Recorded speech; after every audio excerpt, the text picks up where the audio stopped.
the Dean of the Diplomatic Corps.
Mr. Speaker, the Chief Justice and Associate Justices of the Supreme Court.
Mr. Speaker, the President's Cabinet.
Mr. Speaker, the President of the United States.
Good to see you, Mr. President.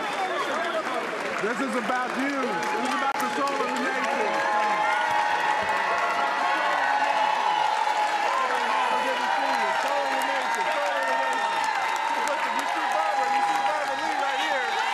Hey, Barbara Lee. You see Barbara Lee. Okay, now.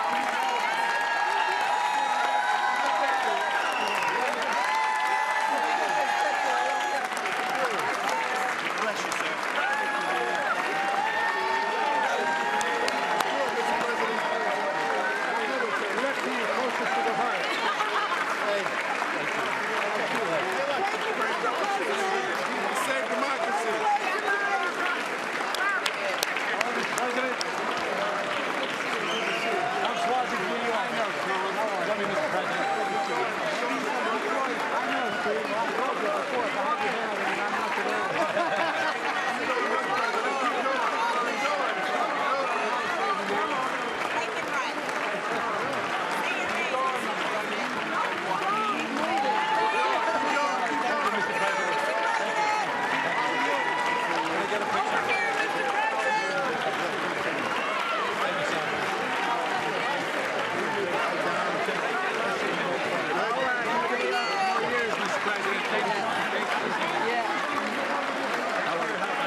This guy has complete integrity.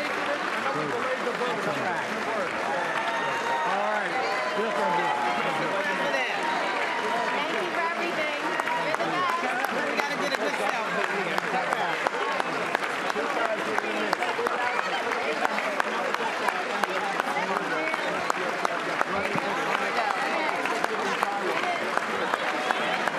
Give him helmet, President. Yeah. Right tonight.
Tony.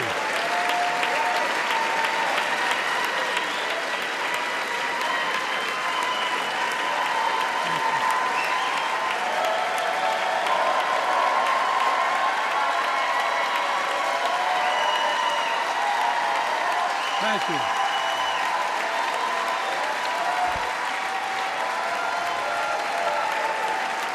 Senator Jill.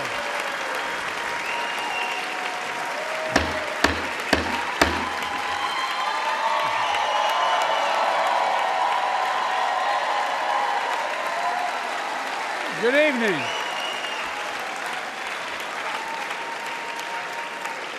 Good evening. If I were smart, I'd go home now.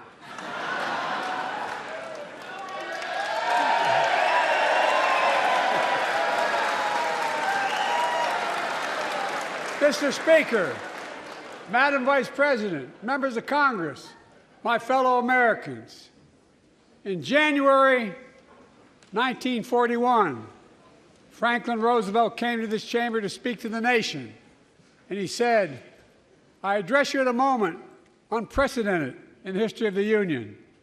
Hitler was on the march. War was raging in Europe. President Roosevelt's purpose was to wake up Congress and alert the American people that this was no ordinary time. Freedom and democracy were under assault in the world. Tonight, I come to this same chamber to address the nation. Now, it's we who face an unprecedented moment in the history of the Union. And yes, my purpose tonight is to wake up the Congress and alert the American people that this is no ordinary moment either. Not since President Lincoln and the Civil War have freedom and democracy been under assault at home as they are today. What makes our moment rare is that freedom and democracy are under attack both at home and overseas at the very same time. Overseas, Putin of Russia is on the march, invading Ukraine and sowing chaos throughout Europe and beyond. If anybody in this room thinks Putin will stop at Ukraine, I assure you he will not.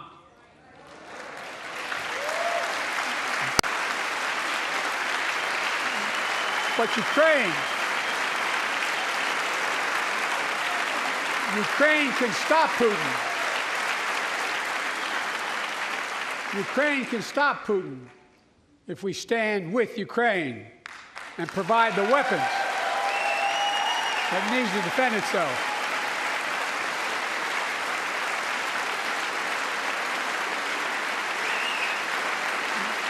That is all. That is all Ukraine is asking. They're not asking for American soldiers. In fact, there are no American soldiers at war in Ukraine, and I'm determined to keep it that way. But now, assistance to Ukraine is being blocked by those who want to walk away from our world leadership. It wasn't long ago when a Republican president named Ronald Reagan thundered, "Mr. Gorbachev, tear down this wall."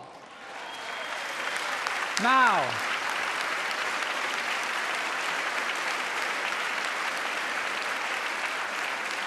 my predecessor, a former Republican president, tells Putin, quote, "Do whatever the hell you want." That's a quote. A former president actually said that, bowing down to a Russian leader. I think it's outrageous, it's dangerous, and it's unacceptable.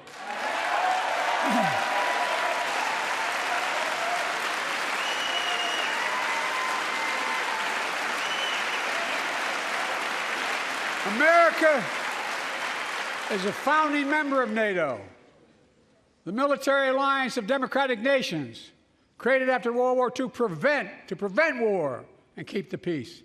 And today, we've made NATO stronger than ever. We welcomed Finland to the alliance last year. And just this morning, Sweden officially joined, and their minister is here tonight. I'm going to stand up. Welcome. Welcome, welcome, welcome.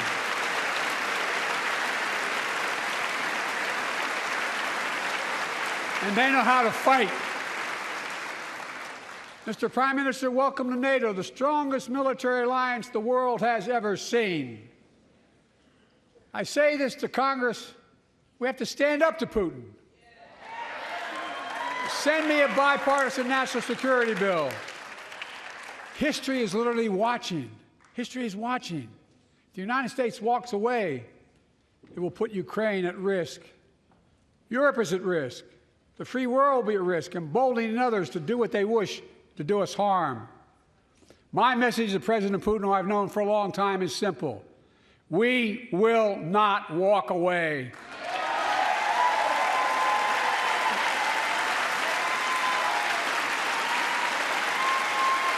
We will not bow down.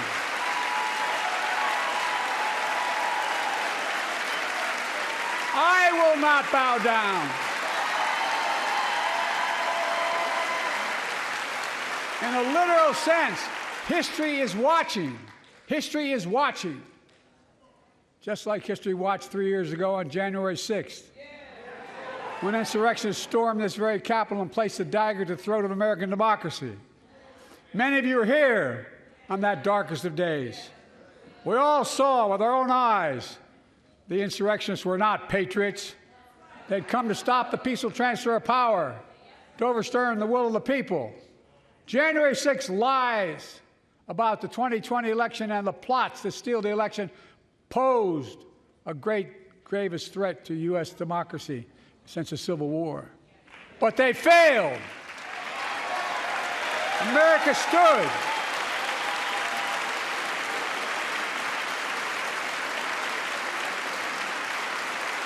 America stood strong, and democracy prevailed. We must be honest. The threat to democracy must be defended. My predecessor and some of you here seek to bury the truth about January 6th. I will not do that. This is the moment to speak the truth and to bury the lies. Here's the simple truth. You can't love your country only when you win.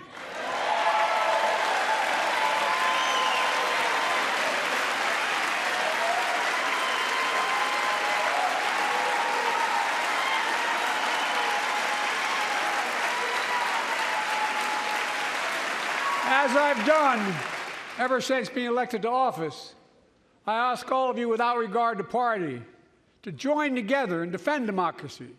Remember your oath of office to defend against all threats, foreign and domestic.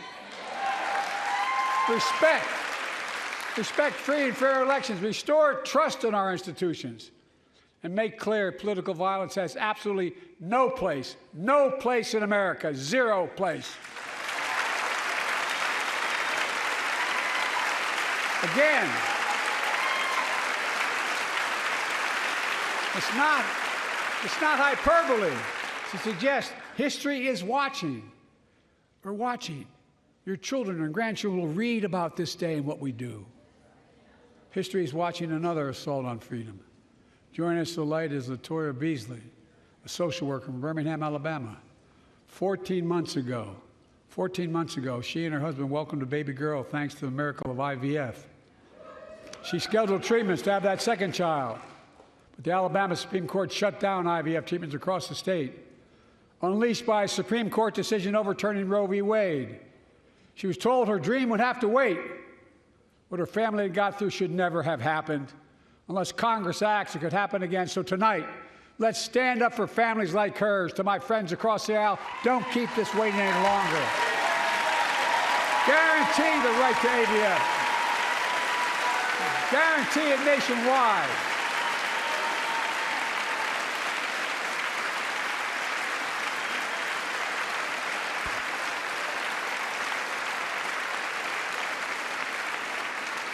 Like most Americans, I believe Roe v. Wade got it right. I thank Vice President Harris for being an incredible leader, defending reproductive freedom, and so much more.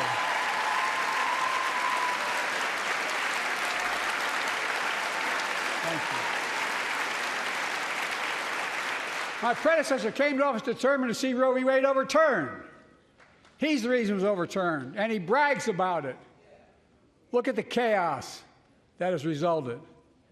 Joining us tonight is Kate Cox, the wife and mother from Dallas. She's become pregnant again and had a fetus of a fatal condition. Her doctor told Kate that her own life and her ability to have children in the future were at risk if she didn't act.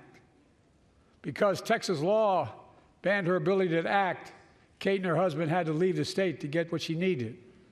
What her family got through should have never happened as well, but it's happening in too many others. There are state laws banning the freedom to choose, criminalizing doctors, forcing survivors of rape and incest to leave their states to get the treatment they need. Many of you in this chamber and my predecessor are promising to pass a national ban on reproductive freedom. My God, what freedom else would you take away? Look, it's a decision to overturn Roe v. Wade. The Supreme Court majority wrote the following, and with all due respect, justices, women are not without electoral power. Electoral or political power. You're about to realize just how much you're right about that.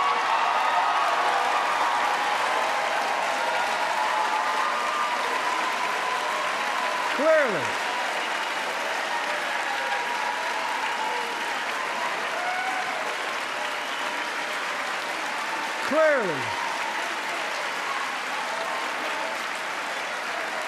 those bragging about overturning Roe v. Wade have no clue about the power of women.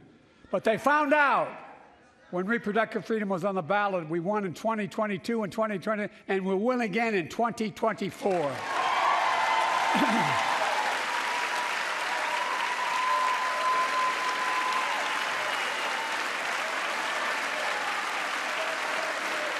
If you, the American people, send me a Congress that supports the right to choose, I promise you, I'll restore Roe v. Wade as the law of the land again.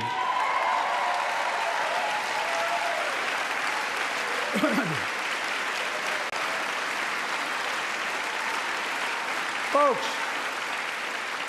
America cannot go back. I'm here tonight to show what I believe is the way forward, because I know how far we come. 4 years ago next week, before I came to office, the country was hit by the worst pandemic and the worst economic crisis in a century. Remember the fear, record losses? Remember the spikes in crime and the murder rate, raging virus that took more than 1 million American lives, of loved ones, millions left behind? A mental health crisis of isolation and loneliness. A president, my predecessor, failed the most basic presidential duty that he owes to American people, the duty to care. I think that's unforgivable. I came to office determined to get us through one of the toughest periods in the nation's history. We have. It doesn't make news in 1,000 cities and towns. The American people are writing the greatest comeback story never told.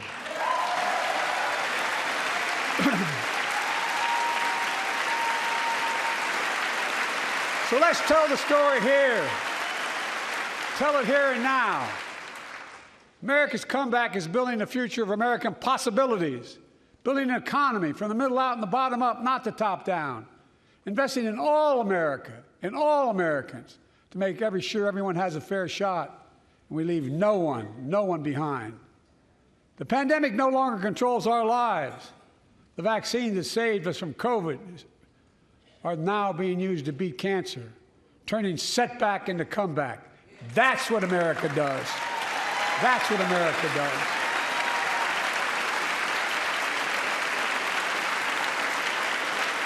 Folks, my inherited economy is on the brink. Now our economy is literally the envy of the world. 15 million new jobs in just 3 years, a record, a record. Unemployment at 50-year lows. A record 16 million Americans are starting small businesses, and each one is a literal act of hope. With historic job growth and small business growth for Black and Hispanics and Asian Americans, 800,000 new manufacturing jobs in America and counting. Where is it written we can't be the manufacturing capital of the world? We are, and we will. More people have health insurance today. More people have health insurance today than ever before.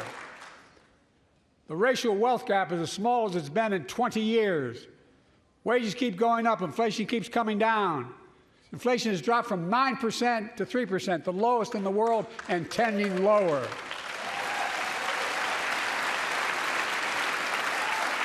The landing is and will be soft. And now, instead of importing foreign products and exporting American jobs, we're exporting American products and creating American jobs right here in America, where they belong.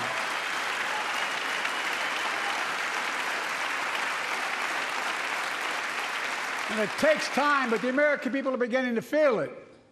Consumer studies show consumer confidence is soaring. Buy America has been the law of the land since the 1930s. Past administrations, including my predecessor, including some Democrats as well in the past, failed to buy American. Not anymore. On my watch, federal projects that you fund, like helping build American roads, bridges, and highways, will be made with American products and built by American workers.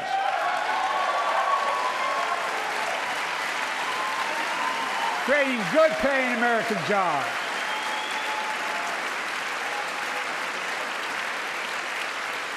And thanks to our CHIPS and Science Act, the United States is investing more. During the pandemic, a shortage price of everything from cell phones to automobiles. And by the way, we invented those chips right here in America. Well, instead of having to import them, private companies are now investing billions of dollars to build new chip factories here in America, creating tens of thousands of jobs. Many of those jobs paying $100,000 a year and don't require a college degree.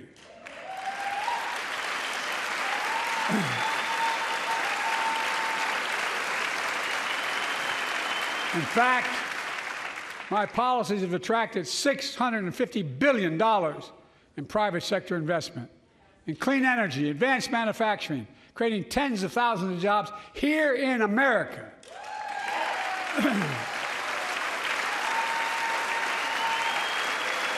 And thanks to our bipartisan infrastructure law, 46,000 new projects have been announced all across your communities. And by the way, I noticed some of you strongly voted against it, or they're cheering on that money coming in. I like it. I'm with you. I'm with you. If any of you don't want that money in your district, just let me know. Modernizing our roads and bridges, ports and airports, public transit systems. Removing poisonous lead pipes so every child can drink clean water without risk of brain damage.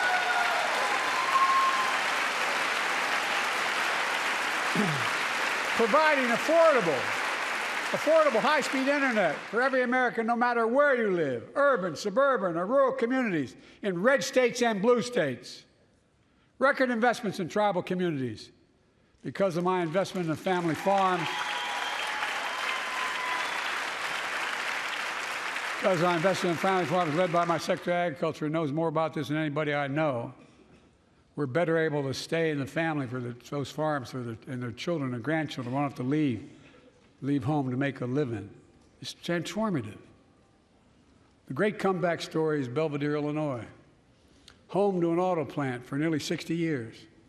Before I came to office, the plant was on its way to shutting down. Thousands of workers feared for their livelihoods. Hope was fading. Then I was elected to office, and we raised the Belvedere repeatedly with auto companies, knowing unions would make all the difference. The UAW worked like hell to keep the plant open and get these jobs back, and together we succeeded. Instead of auto factories shutting down, auto factories reopening, and new state-of-the-art battery factories being built to power those cars there at the same.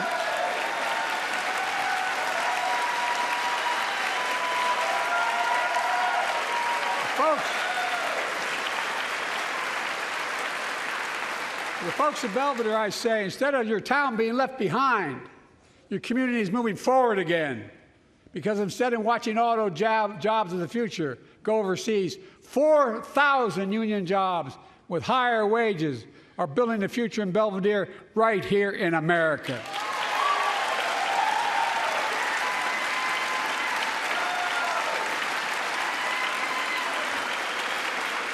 Here tonight, is UAW President Shawn Fain, a great friend and a great labor leader. Shawn, where are you? Stand up.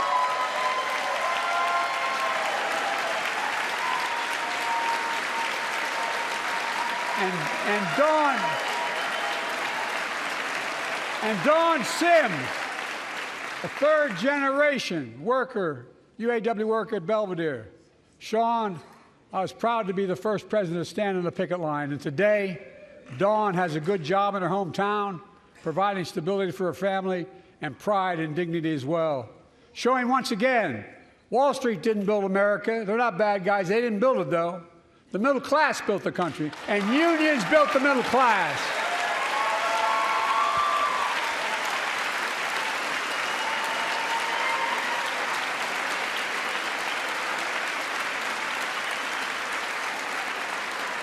I say to the American people, when America gets knocked down, we get back up.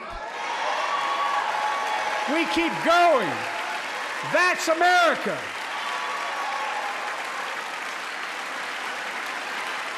That's you, the American people. It's because of you America's coming back. It's because of you our future is brighter. It's because of you that tonight we can proudly say the state of our union is strong and getting stronger.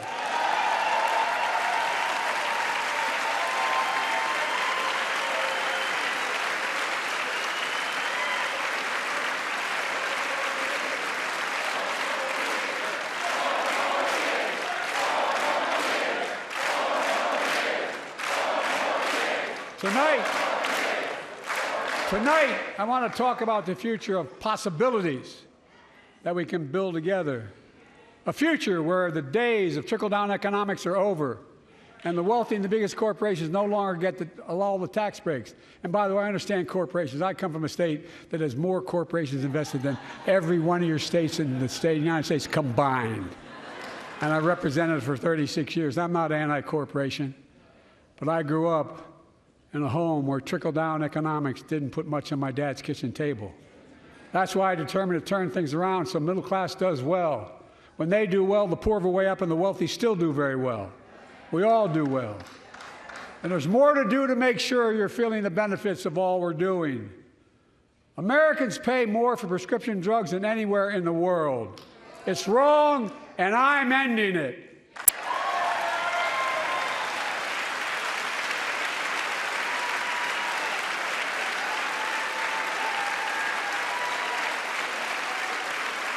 With a law that I proposed and signed, not one of you Republican buddies voted for it. We finally beat Big Pharma. Instead of paying $400 a month or thereabouts for insulin with diabetes, and it only costs $10 to make, they only get paid $35 a month now and still make a healthy profit. And I want to, but what to do next? I want to cap the cost of insulin at $35 a month for every American who needs it. Everyone.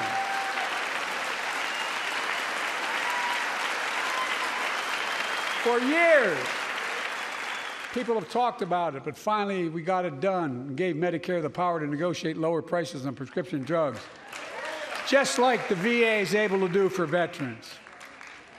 That's not just saving seniors money, it's saving taxpayers money. We cut the federal deficit by $160 billion. Because Medicare will no longer have to pay those exorbitant prices to Big Pharma.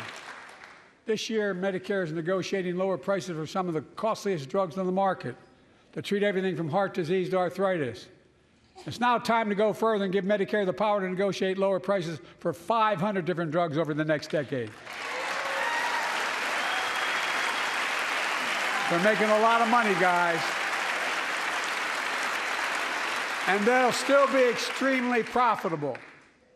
Will not only save lives, it will save taxpayers another $200 billion. Starting next year, the same law caps total prescription drug costs for seniors on Medicare at $2,000 a year, even for expensive cancer drugs that cost $10,000, $12,000, $15,000. Now I want to cap prescription drug costs at $2,000 a year for everyone. Folks, I'm going to get in trouble for saying that, but if you want to get in Air Force One and fly to Toronto, Berlin, Moscow, well, even Moscow, probably. And bring your prescription with you, and I promise you I'll get it for you for 40% the cost you're paying now. Same company, same drug, same place. Folks, the Affordable Care Act, the old Obamacare, is still a very big deal.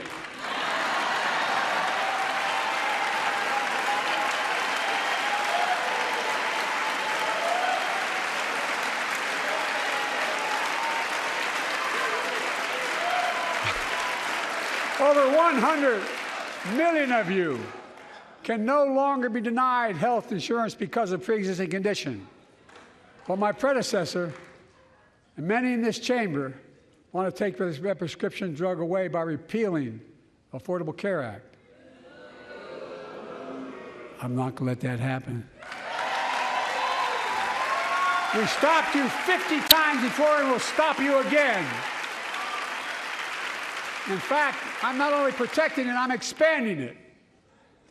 We enacted tax credits of $800 per person per year, reduce health care costs for millions of working families. That tax credit expires next year. I want to make that savings permanent.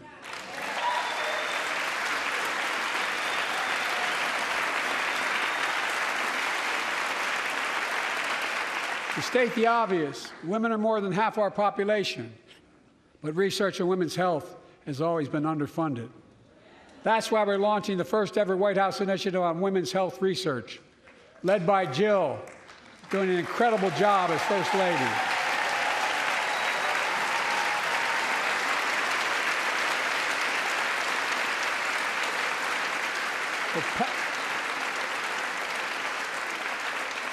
So pass my plan for $12 billion to transfer women's health research and benefit millions of lives all across America.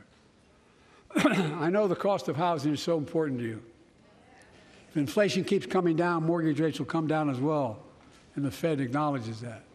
But I'm not waiting. I want to provide an annual tax credit that will give Americans $400 a month for the next 2 years as mortgage rates come down, to put toward their mortgages when they buy their first home or trade up for a little more space. Just for 2 years.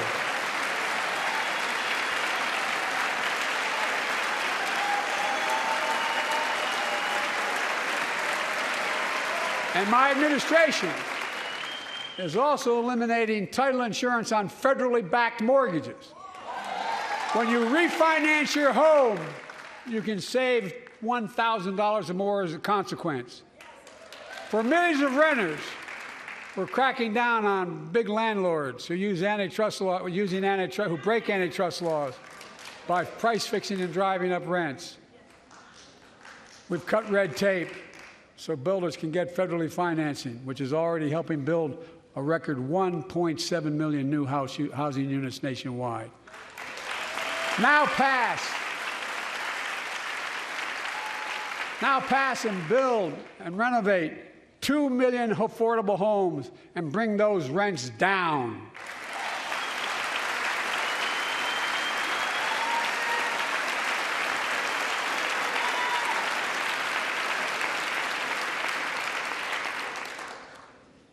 To remain the strongest economy in the world, we need to have the best education system in the world. And I suspect all of you, want to give every child, a good start by providing access to preschool for 3 and 4 years old. You know, I think I pointed out last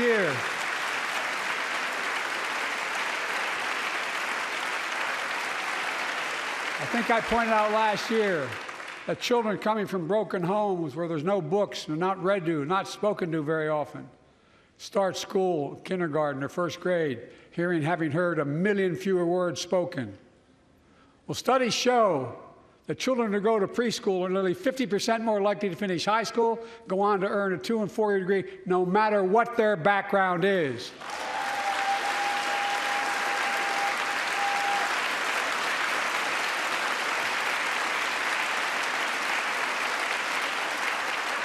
I met a year and a half ago with the leaders of the Business Roundtable. They were mad that they were angry. I think, well, they were discussing why I wanted to spend money on education. I pointed out to them, as vice president, I met with over I think it was 182 of those folks. Don't hold me to the exact number. And I asked them what they need most, the CEOs. And you've had the same experience on both sides of the aisle. They say a better educated workforce, right? So I looked at them, and I say, I come from Delaware. DuPont used to be the 8th largest corporation in the world. And every new enterprise they bought, they educated the workforce to that enterprise. But none of you do that anymore. Why are you angry with me providing you the opportunity for the best educated workforce in the world? And they all looked at me and said, I think you're right. I want to expand high-quality tutoring and summer learning to see that every child learns to read by 3rd grade.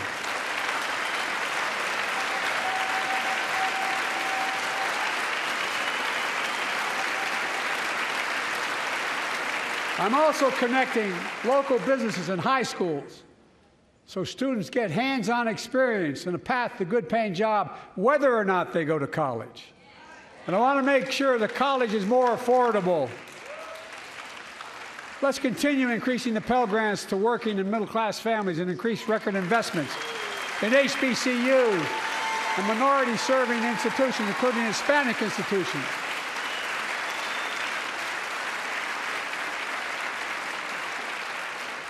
When I was told I couldn't universally just change the way in which we dealt with student loans, I fixed 2 student loan programs that already existed to reduce the burden of student debt for nearly 4 million Americans, including nurses, firefighters, and others in public service. Like Keenan Jones, a public educator from Minnesota, who's here with us tonight. Keenan, where are you?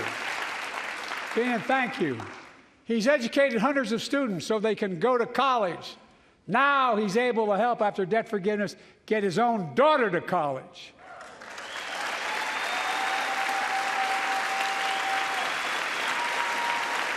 And folks, look, such relief is good for the economy because folks are now able to buy a home, start a business, start a family. While we're at it, I want to give public school teachers a raise.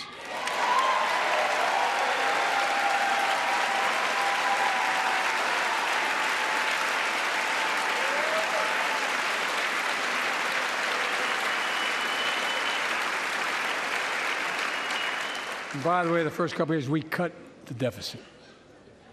Now, let me speak to the question of fundamental fairness for all Americans. I've been delivering real results in fiscally responsible ways. We've already cut the federal deficit. We've already cut the federal deficit over $1 trillion. I signed the bipartisan deal to cut another $1 trillion in the next decade. It's my goal to cut the federal deficit another $3 trillion by making big corporations and very wealthy finally beginning to pay their fair share.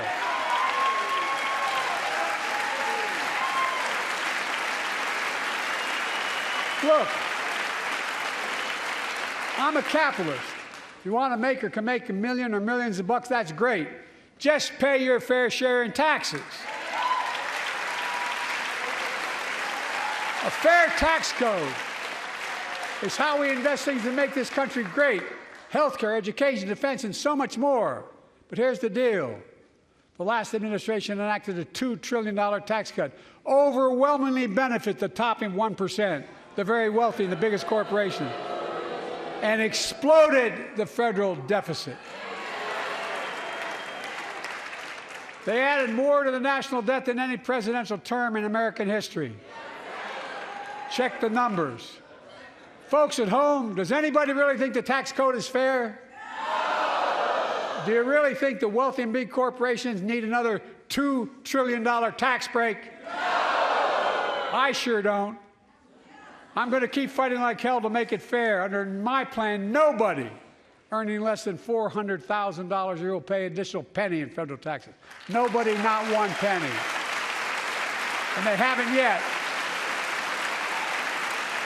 In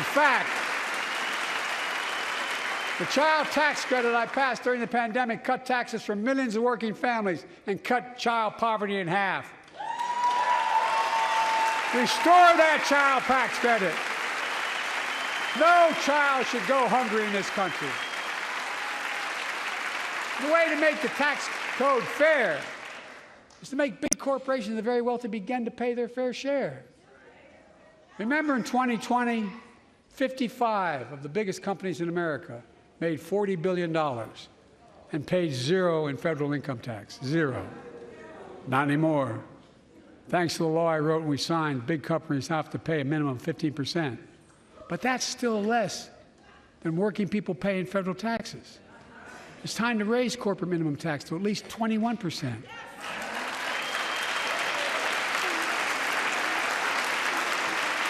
So every big corporation finally begins to pay their fair share. I also want to end tax breaks for big pharma, big oil, private jets, massive executive pay when it's only supposed to be $1 million that can be deducted. They can pay them $20 million if they want, but deduct $1 million. End it now. You know, there are 1,000 billionaires in America. You know what the average federal tax is for those billionaires? No. They're making great sacrifices, 8.2%. That's far less than the vast majority of Americans pay. No billionaire should pay a lower federal tax rate than a teacher, a sanitation worker, or a nurse.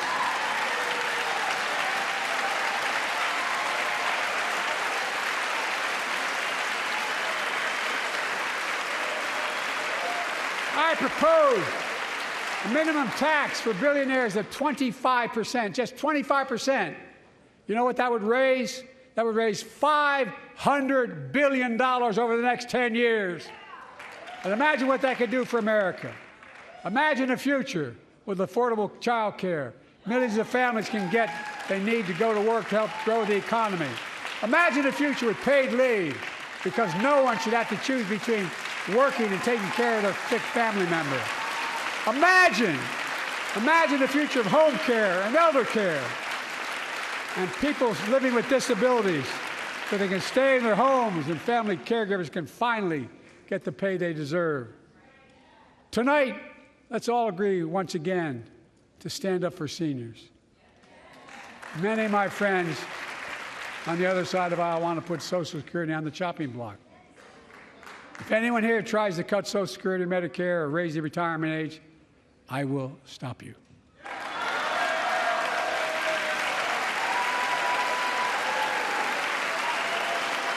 The working people who built this country pay more into Social Security than millionaires and billionaires do. It's not fair. We have two ways to go. Republicans can cut Social Security and give more tax breaks to the wealthy. That's the proposal. Oh no, you guys don't want another $2 trillion tax cut? I kind of thought that's what your plan was. Well, that's good to hear. You're not going to cut another $1 billion for the super wealthy. That's good to hear. I'll protect and strengthen Social Security and make the wealthy pay their fair share. Look,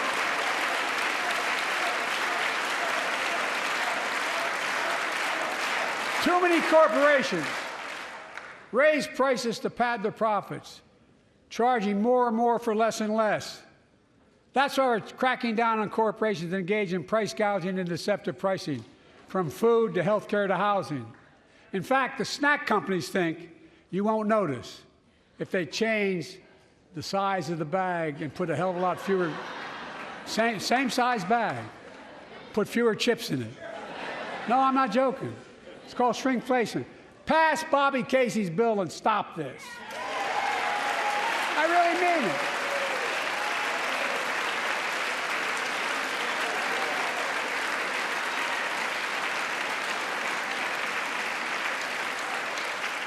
You probably all saw that commercial on Snickers bars.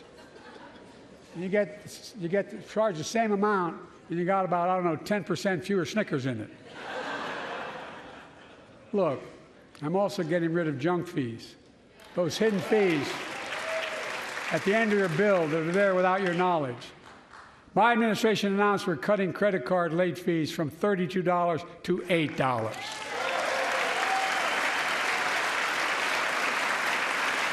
Banks and credit card companies are allowed to charge what it costs them to instigate the collection. And that's more a hell of a lot like $8 and 30-some dollars. They don't like it.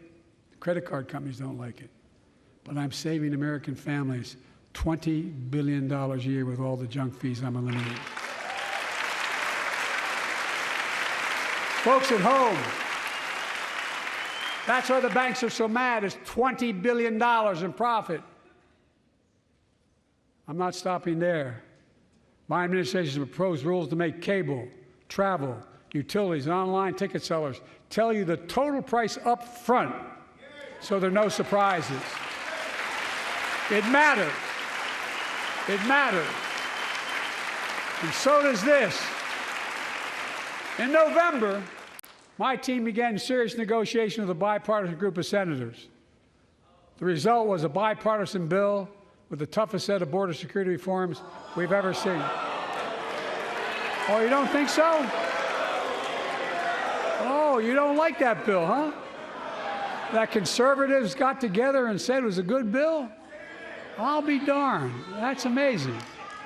That bipartisan bill would hire 1,500 more security agents and officers, 100 more immigration judges to help tackle the backload of 2 million cases, 4,300 more asylum officers, and new policies so they can resolve cases in 6 months instead of 6 years now.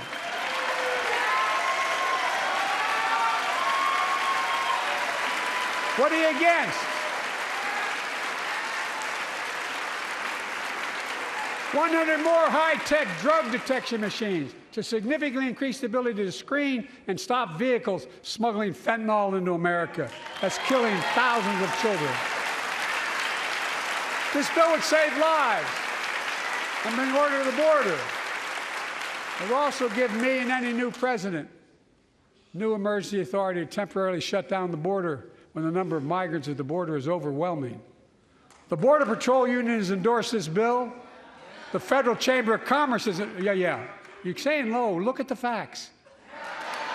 I know you know how to read.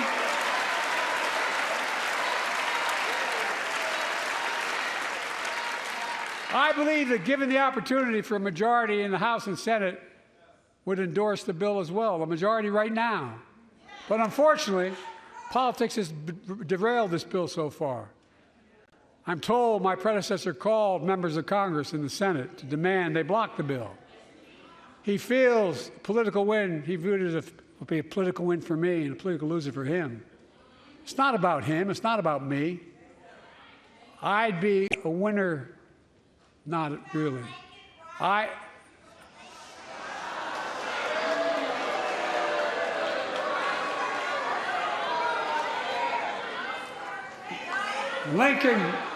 Lincoln Riley, an innocent young woman who was killed by an illegal.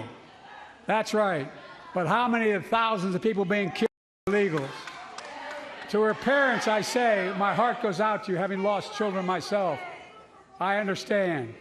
But look, if we change the dynamic at the border, people pay these smugglers $8,000 to get across the border because they know if they get by and let into the country, it's 6 to 8 years before they have a hearing. And it's worth taking the chance of the $8,000. But if it's only 6 weeks, the idea is it's highly unlikely that people will pay that money and come all that way knowing that they'll be able to be kicked out quickly.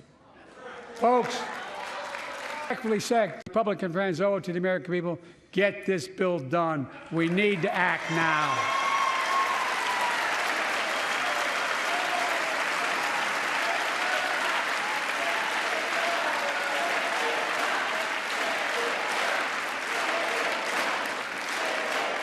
And if my predecessor is watching, instead of paying politics and pressuring members of Congress to block the bill, join me in telling the Congress to pass it. We can do it together. But that's what he apparently here's what he will not do. I will not demonize immigrants saying they are poison in the blood of our country. I will not separate families. I will not ban people because of their faith. Unlike my predecessor on my first day in office, I introduced a comprehensive bill to fix our immigration system. Take a look at it. It has all these and more. Secure the border. Provide a pathway to citizenship for dreamers, and so much more. But unlike my predecessor, I know who we are as Americans. We're the only nation in the world with a heart and soul that draws from old and new. Home to Native Americans, whose ancestors have been here for thousands of years. Home to people of every place, from every place on earth. They came freely. Some came in chains. Some came when famine struck, like my ancestral family in Ireland. Some to flee persecution, to chase dreams that are impossible anywhere but here in America. That's America. And we all come from somewhere, but we're all Americans.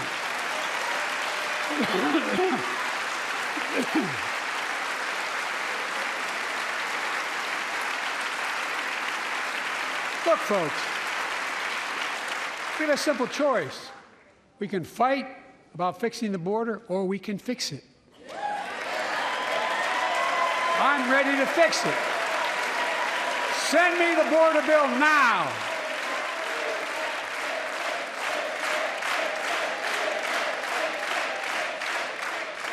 A transformational moment in history happened 59 years ago today in Selma, Alabama. Hundreds of foot soldiers for justice marched across the Edmund Pettus Bridge, named after the Grand Dragon of the Ku Klux Klan, to claim their fundamental right to vote.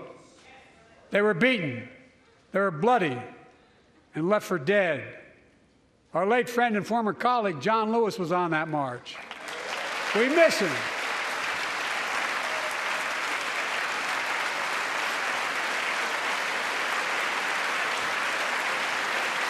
But joining us tonight are other marchers, both in the gallery and on the floor, including Betty Mae Fikes, known as the voice of Selma. The daughter of gospel singers and preachers, she sang songs of prayer and protest on that bloody Sunday to help shake the nation's conscience. 5 months later, the Voting Rights Act passed and was signed into law.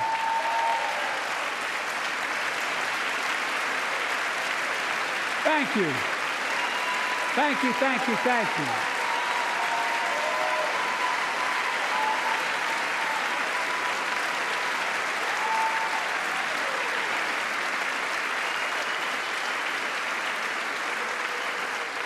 But 59 years later, there are forces taking us back in time. Voter suppression, election subversion, unlimited dark money, extreme gerrymandering. John Lewis is a great friend to many of us here, but if you truly want to honor him and all the heroes who marched with him, then it's time to do more than talk. Pass the Freedom to Vote Act, the John Lewis Voting Rights Act.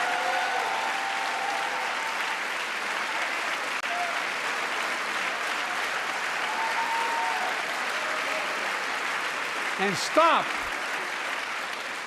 denying another core value of America, our diversity across American life. Banning books, it's wrong. Instead of erasing history, let's make history. I want to protect fundamental rights. Pass the Equality Act. And my message to transgender Americans, I have your back. Pass the PRO Act for workers' rights. Raise the federal minimum wage, because every worker has a right to a decent living more than $7 an hour. We're also making history by confronting the climate crisis, not denying it. I don't think any of you think there's no longer a climate crisis. At least I hope you don't. I'm taking the most significant action ever on climate in the history of the world. I'm cutting our carbon emissions in half by 2030, creating tens of thousands of clean energy jobs like the IBEW workers building and installing 500,000 electric vehicle charging stations. Conserving 30% of America's lands and waters by 2030. And taking action on environmental justice fence line communities smothered by the legacy of pollution. And patterned after the Peace Corps and AmeriCorps, I launched the Climate Corps to put 20,000 young people to work in the forefront of our clean energy future. I'll triple that number in a decade.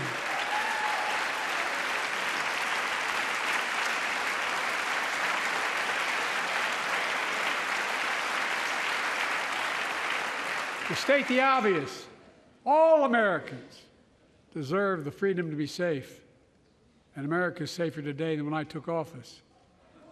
The year before I took office, murder rates went up 30%. 30% they went up. The biggest increase in history. It was then, through my American Rescue Plan, which every American voted against, I might add, we made the largest investment in public safety ever. Last year, the murder rate saw the sharpest decrease in history. Violent crime fell to one of its lowest levels in more than 50 years. But we have more to do. We have to help cities invest in more community police officers, more mental health workers, more community violence intervention. Give communities the tool to crack down on gun crime, retail crime, and carjacking. Keep building trust, as I've been doing by taking executive action on police reform and calling for it to be the law of the land. Directing my cabinet to review the federal classification of marijuana and expunging thousands of convictions for the mere possession, because no one should be jailed for simply using or have it on their record. Take on crimes of domestic violence. I'm ramping up the Federal Enforcement of the Violence Against Women Act that I proudly wrote when I was a senator, so we can finally end the scourge against women in America.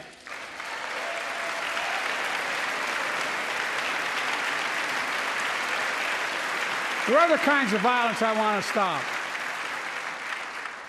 With us tonight is Jasmine, whose 9-year-old sister Jackie was murdered with 21 classmates and teachers in elementary school in Uvalde, Texas. Very soon after that happened, Jill and I went to Uvalde for a couple days. We spent hours and hours with each of the families. We heard their message, so everyone in this room, in this chamber, could hear the same message. The constant refrain, and I was there for hours meeting with every family. They said, do something. Do something. Well, I did do something by establishing the first ever Office of Gun Violence Prevention in the White House, that the Vice President is leading the charge. Thank you for doing it.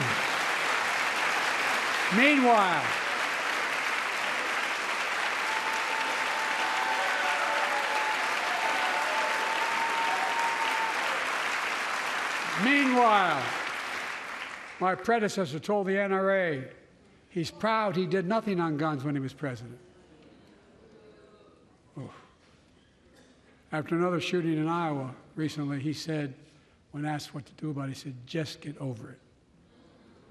There's his quote, just get over it. I say, stop it. Stop it, stop it, stop it.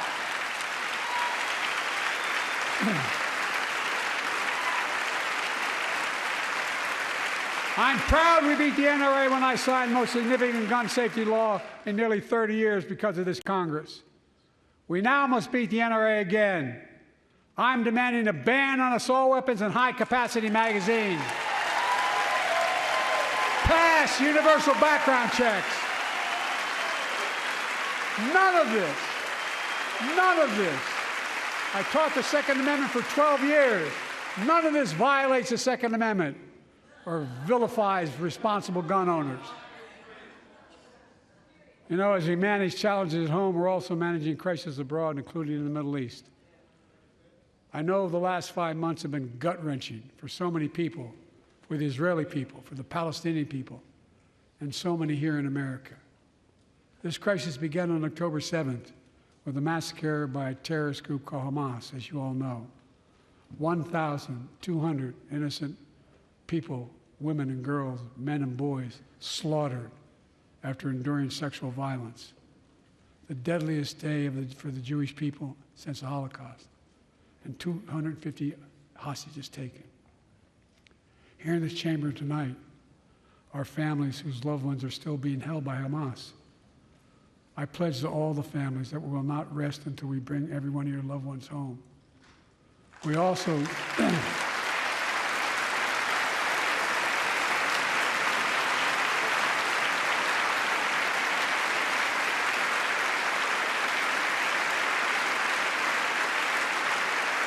will also work around the clock to bring home Evan and Paul, Americans being unjustly detained by the Russians and others around the world.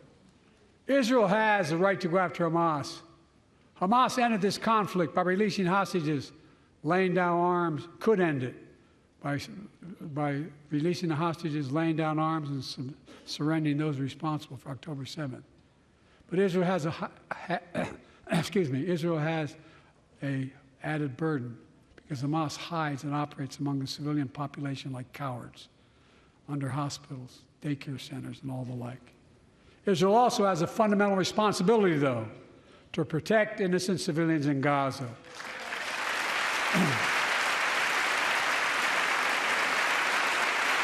This war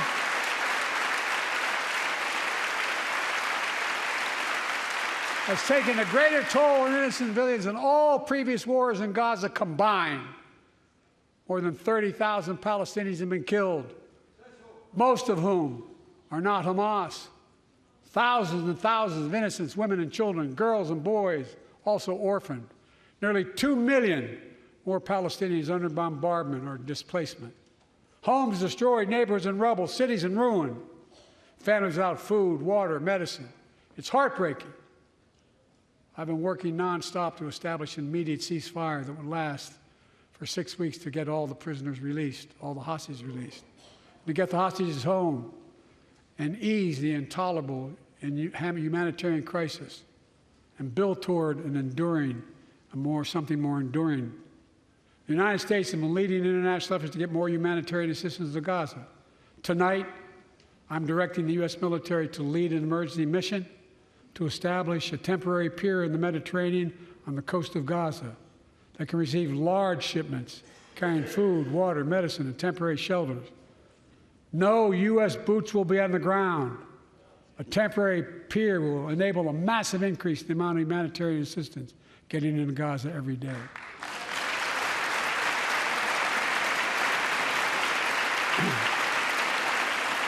And Israel must do its part. Israel must allow more aid into Gaza to ensure humanitarian workers aren't caught in the crossfire. And they're announcing they're going to have a crossing in northern Gaza. To the leadership of Israel, I say this: humanitarian assistance cannot be a secondary consideration or a bargaining chip. Protecting and saving innocent lives has to be a priority. As we look to the future, the only real solution to the situation is a two-state solution over time.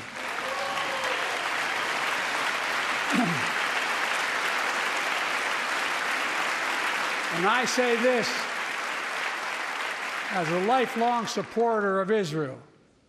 My entire career, no one has a stronger record with Israel than I do. I challenge any of you here. I'm the only American president of Israel in wartime. But there is no other path that guarantees Israel's security and democracy. There is no other path that guarantees Palestinians can live in peace with peace and dignity. And there's no other path that guarantees peace between Israel and all of its neighbors, including Saudi Arabia, with whom I'm talking. Creating stability in the Middle East also means containing the threat posed by Iran. That's why I built a coalition of more than a dozen countries to defend international shipping and freedom of navigation in the Red Sea. I've ordered strikes to degrade the Houthi capability and defend U.S. forces in the region. As Commander-in-Chief, I will not hesitate to direct further measures to protect our people and our military personnel.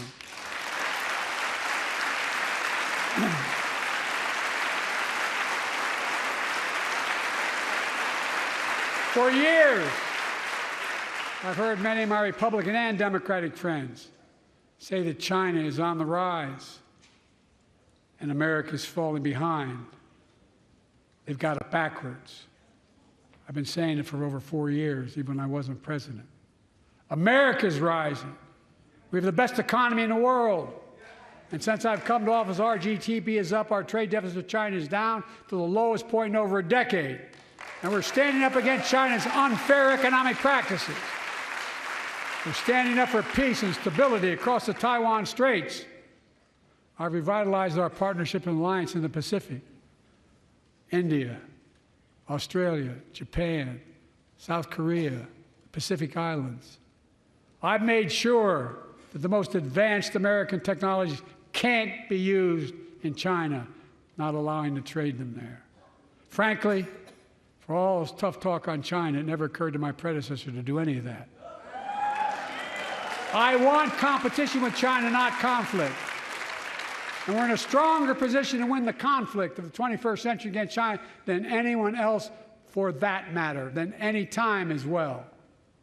Here at home, I've signed over 400 bipartisan bills. But there's more to pass my unity agenda. Strengthen penalties on fentanyl trafficking. You don't want to do that, huh? Pass bipartisan privacy legislation to protect our children online. Harness the promise of AI to protect us from peril. Ban AI voice impersonations and more. And keep our truly sacred obligation to train and equip those we send into harm's way and care for them and their families when they come home and when they don't.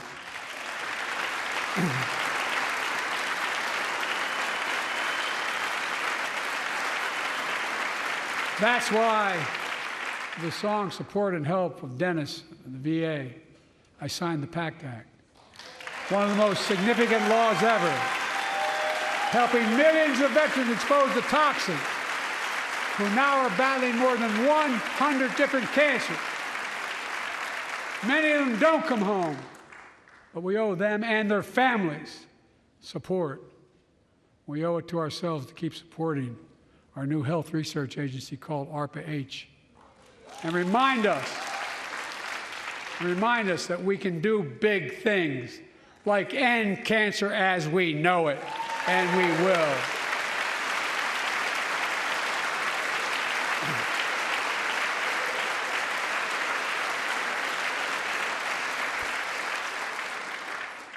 Let me close with this. Yay.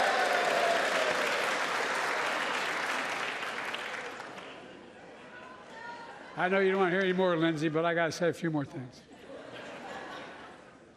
I know it may not look like it, but I've been around a while.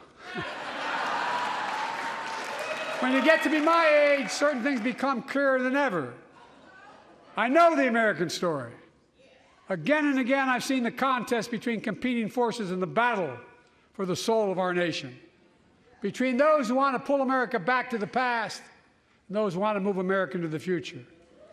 My lifetime has taught me to embrace freedom and democracy, a future based on core values that have defined America: honesty, decency, dignity, equality, to respect everyone, to give everyone a fair shot, to give hate no safe harbor. Now, other people my age see it differently. The American story of resentment, revenge, and retribution, that's not me. I was born amid World War II, when America stood for the freedom of the world.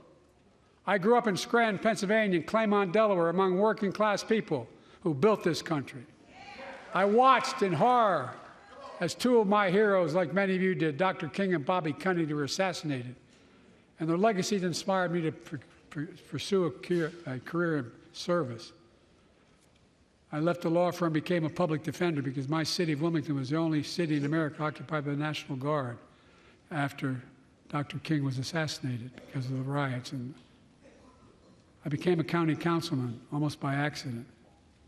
I got elected to the United States Senate when I had no intention of running at age 29. Then vice president, or our first black president. now President, to the first women Vice President.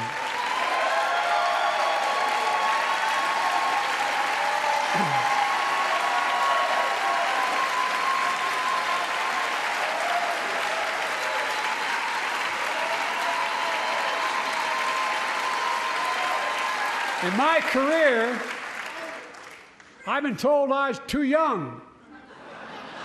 By the way, they didn't let me on the Senate elevators for votes sometimes. Not a joke. And I've been told I'm too old. Whether young or old, I've always known what endures. I've known our North Star. The very idea of America is that we're all created equal and deserves to be treated equally throughout our lives. We've never fully lived up to that idea, but we've never walked away from it either. And I won't walk away from it now. I'm optimistic. I really am. I'm optimistic, Nancy.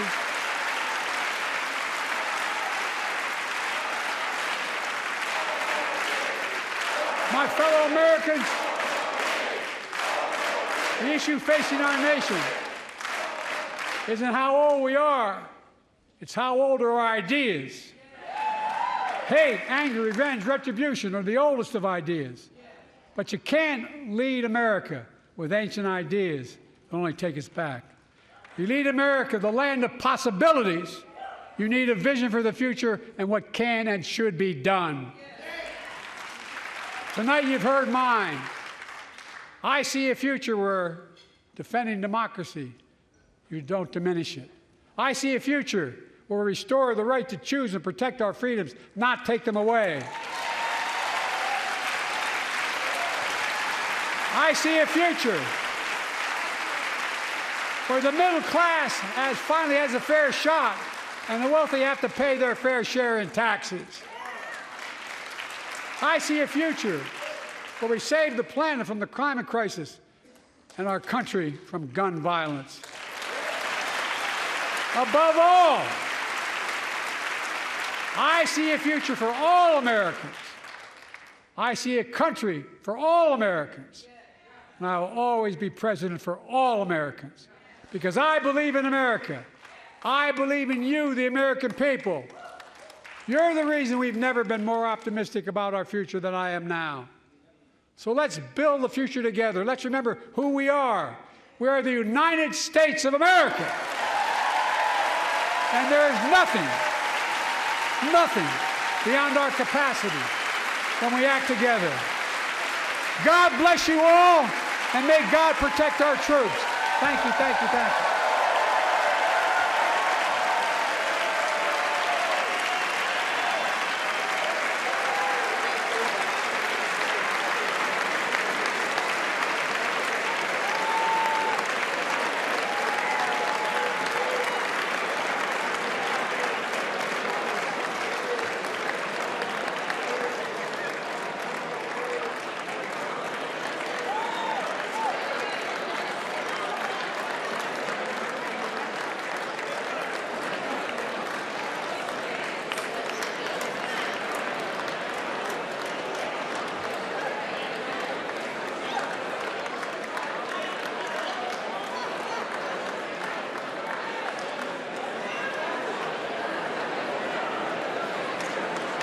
Bobby, it didn't embarrass you, did I?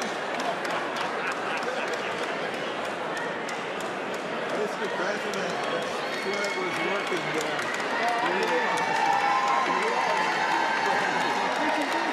Absolutely. Thank you for mentioning the climate change. That's why I'm working so hard to raise money to help households. Thank you. We're going to get it back. Baptist preacher tonight. I'll tell you what. You were the Baptist preacher tonight. I'll tell you what Jim Eason once said to me. He said, what would old Jim Eason do for you in Delaware? I said, Mr. Chairman, someplace you'd help and someplace you'd hurt. He looked at me and said, I'll come and campaign for you again, whichever helps you. That's why you were awesome. Come on now. Good job.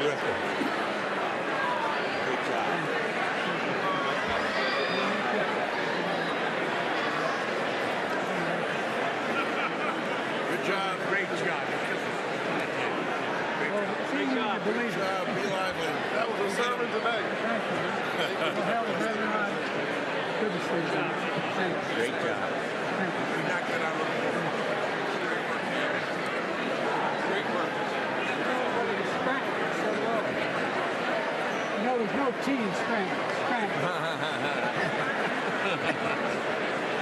Great job, Mr. President. Oh, come on, man. You guys are the best.